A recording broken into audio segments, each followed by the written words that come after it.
அனைவருக்கும் வணக்கம். கன்னிராசிக்காரர்களுக்கு வெளியில் சொல்ல முடியாத அவமானங்களை அனுபவித்தது போதும் அவை அனைத்திற்கும் முற்றுப்புள்ளி வைக்கக்கூடிய வகையிலும் நல்ல செய்தி இனிமையாக கிடைக்கக்கூடிய ஒரு தருணமாகவும் எந்தெந்த விஷயங்கள் கன்னிராசிக்காரர்களுக்கு அமைய போகின்றன என்பதை சற்று விரிவாக பார்க்கலாம் வாங்க. கன்னிராசிக்காரர்களை பொறுத்த வரைக்கும் இந்த டிசம்பர் மாதத்தில் கிரகநிலைகளின் அமைப்பை ஆராய்ந்து பார்க்கும்போது ராசியின் அதிபதி 1ஆம் தேதி 4ஆம் இடத்தில் சஞ்சரித்தாலும் அவர் வக்ரகதியில் திரும்பி மீண்டும் 3ஆம் இடமாகிய சகாயஸ்தானத்தில் வக்ரகதியில் சஞ்சரிக்க போகிறாருங்க. இந்த மாதத்தின் இறுதியில் வக்ர நிவர்த்தி பெற்று பெரும்பாலும் 3ஆம் இடத்தில் இந்த மாதம் முழுவதும் சஞ்சரிக்கிறார். சுக்கிரன் வலுவாக ஆட்சி பலம் பெற்று 2ஆம் இடமாகிய தனஸ்தானத்தில் வீற்றிருக்கிறாருங்க. மாதத்தின் இறுதியில் 3ஆம் இடத்தில் நுழைந்தாலும் நல்ல முன்னேற்ற வாய்ப்புகள் நிறைந்து கிடைக்க போகிறது. சூரியன் முற்பகுதியில் 3ஆம் இடமாகிய சகாயஸ்தானத்திலும் பிற்பகுதியில் 4ஆம் இடமாகிய அர்த்தாஷ்டகஸ்தானத்திலும் நுழைகிறார். செவ்வாயின் அமைப்பை பொறுத்தவரைக்கும் பெரும்பாலும் நல்ல பலனை கொடுக்கக்கூடிய சகாயஸ்தானத்தில் தான் வீற்றிருக்கிறார். இந்த மாதத்தின் இறுதியில்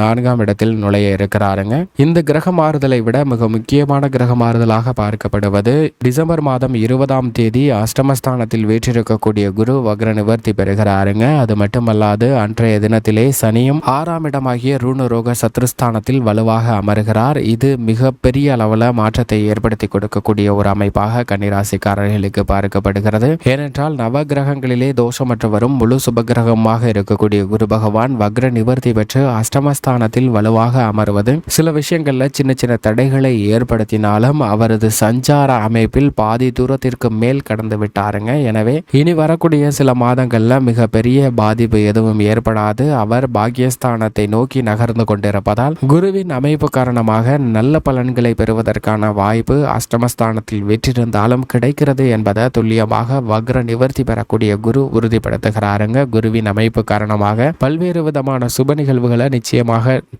நடத்தி முடிக்கலாம். அஷ்டமத்தில் குரு வீற்றிருந்தாலும் புத்திர பாக்கியம், திருமணம் உள்ளிட்ட பல்வேறு விதமான சுப நிகழ்வுகள்ல எந்த விதமான தடையும் ஏற்படாது. இது கன்னிராசிக்காரர்களுக்கு வரவேற்கத்தக்க ஒரு அமைப்பாக பார்க்கப்படுகிறது. புதிய நிலம், வீடு, வாகனம் வாங்குதல் உள்பட பல்வேறு பணிகளையும் நிறைந்து கொடுக்க போகிறாருங்க.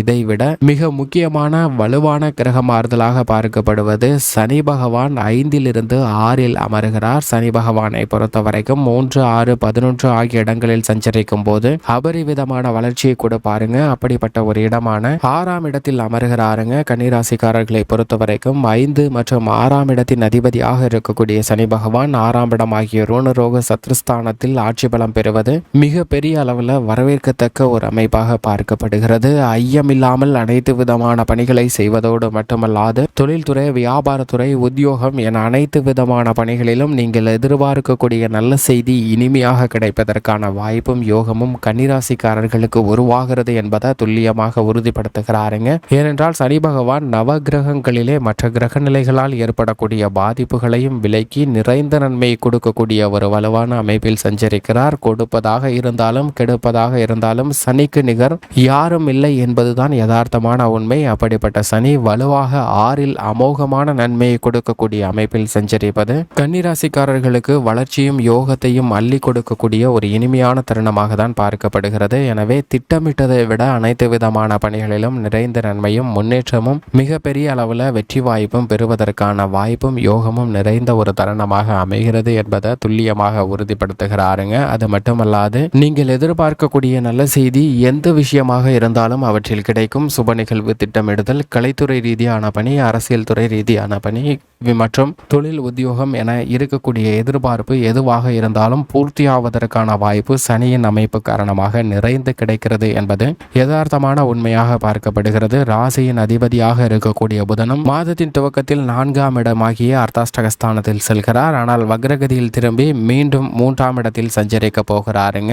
வக்ர நிவர்த்தி பெற்று இந்த 3ஆம் இடத்தில் தான் பெரும்பாலும் இந்த மாதத்தில் சஞ்சரிக்கிறார். எனவே ராசியின் அதிபதியான புதனின் அமைப்பு பல்வேறு விஷயங்கள்ல உணர்ச்சி வசப்படாமல் நிதானத்தையும் பொறுமையும் கடைபிடிக்கக்கூடிய வாய்ப்பையும் யோகத்தையும் கொடுக்கிறது. கல்வியில் நல்ல முன்னேற்றத்தை நிறைந்து கொடுக்கக்கூடிய ஒரு பலனை கொடுக்கிறாருங்க. எனவே இந்த தருணம் கன்னிராசிக்காரர்களுக்கு பல்வேறு வகையில மகிழ்ச்சி கிடைக்கக்கூடிய ஒரு தருணமாக அமைய போகிறது. மேலும் இந்த தருணத்தில் ஜென்ம ராசியில் மோட்சக்காரகரான கேது வீற்றிருக்கிறாருங்க. கேது ஜென்ம ராசியில் இருப்பதால் மனதிற்குள் ஒரு விதமான கவலையான குழப்பமும் பயமும் இருந்து கொண்டே இருக்கும். எதிர்காலத்தை பற்றிய அச்சம் சற்று தலை தூக்குவதற்கான வாய்ப்பு கேதுவின் அமைப்பு காரணமாக இருக்கிறது. இருந்தாலும் நல்ல பல ஆக்கப்பூர்வமான செயல்பாடுகளை செய்வதற்கான வாய்ப்பை கொடுக்கிறாருங்க. எனவே அவற்றை பற்றி எண்ணி வருத்தப்பட வேண்டிய அவசியம் நிச்சயமாக இயலாது என்பதை துல்லியமாக உறுதிப்படுத்துகிறார். ஏனென்றால் மோட்சக்காரகர் ஜென்மராசியில் வேற்றிருந்தாலும் மற்றொரு நிழல் கிரகமாக இருக்கக்கூடிய ராகு மிக வலுவாக சப்தமஸ்தானத்தில் வேற்றிருக்கிறாருங்க. ராகு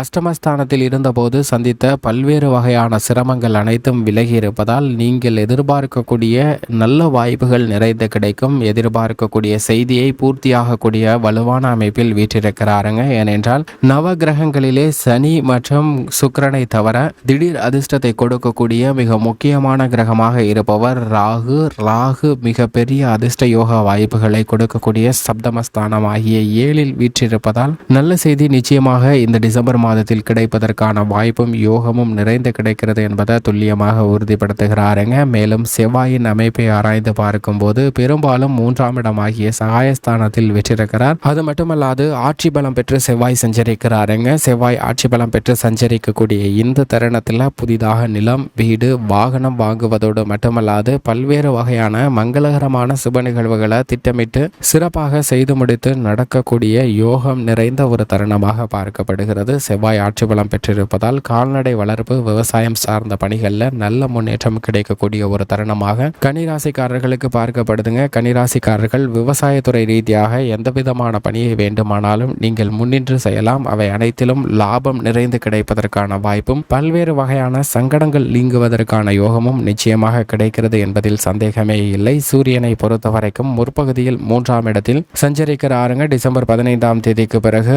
அவர் 4ஆம் இடமாகிய அர்த்தாஷ்டக ஸ்தானத்தில் சஞ்சரிக்க போகிறார். சூரியன் அர்த்தாஷ்டக ஸ்தானத்தில் சஞ்சரிப்பது பிற்பகுதியில் உடல் நலம் சார்ந்த விஷயங்கள்ல அதீத கவனம் தேவை. ஏனென்றால் உஷ்ண கிரகமாக இருக்கக்கூடிய சூரியன் 4ஆம் இடமாகிய சுகஸ்தானத்தில் வருவதால் ஆரோக்கிய தொல்லைகள் ஏற்படுவதற்கான வாய்ப்பு இருக்குங்க. உணவு பழக்க வழக்கம் மற்றும் உடல்நல ஆரோக்கியத்தில் கூடுதல் கவனமும் விழிப்புணர்வும் தேவை. சிறு சிறு உடல் தொந்தரவுகளை சந்திப்பதற்கான வாய்ப்பு சூரியனின் அமைப்பு காரணமாக இருக்கிறது. சுக்கிரனை பொறுத்த வரைக்கும் பெரும்பாலும் இந்த மாதத்தில் 2ஆம் இடமாகிய தனஸ்தானத்தில் வலுவாக சஞ்சரிக்கிறாருங்க. சுக்கிரன் வலுவாக சஞ்சரிப்பதால் கலைத்துறை மற்றும் அரசியல் துறை ரீதியான பணிகளில் புதிய வாய்ப்பு கிடைக்கும். தன ரீதியாக முன்னேற்றத்தை நிறைந்து பெறுவதற்கான வாய்ப்பு பல்வேறு விஷயங்கள்ல இருக்கிறது. இந்த தருணத்தில் நீங்கள் பணியாற்றக்கூடிய துறை எதுவாக இருந்தாலும் அந்த துறை ரீதியான வளர்ச்சி நிச்சயமாக உருவாகிறது. சந்திரனின் அமைப்பும் பெரும்பாலும் சாதகமாக இந்த மாதம் முழுவதும் இருக்கிறங்க. சுக்கிரன் மற்றும் சனியுடன் இணைந்து சஞ்சரிக்கும் போது எதிர்பாராத அதிர்ஷ்ட யோக வாய்ப்பை அள்ளி கொடுக்கக்கூடிய ஒரு வலுவான அமைப்பில் சுக்கிரன் சனியுடன் மற்றும் சந்திரனுடன் இணைந்து சஞ்சரிக்கும் போது கிடைக்க இருக்கிறது. எனவே இந்த சந்தர்ப்பத்தை சரியாக பயன்படுத்திக் கொள்ளுங்கள். மேலும் இந்த தருணத்தில் கன்னிராசிக்காரர்கள் மிக சிறந்த மகிழ்ச்சிகரமான மாதமாக இந்த டிசம்பர் மாதத்தை மாற்றிக்கொள்ள வேண்டும் என்றால் நிச்சயமாக வாரத்தில் வியாழக்கிழமை விரதம் இருந்து அருகாமையில் உள்ள விநாயக பெருமாள் ஆலயம் சென்று தீபம் ஏற்றி வழிபாடு செய்யுங்கள். நிறைந்த நன்மையும் முன்னேற்றமும் உங்களுடைய வாழ்வில் கிடைக்கும் என்பதில் சந்தேகமே இல்லை.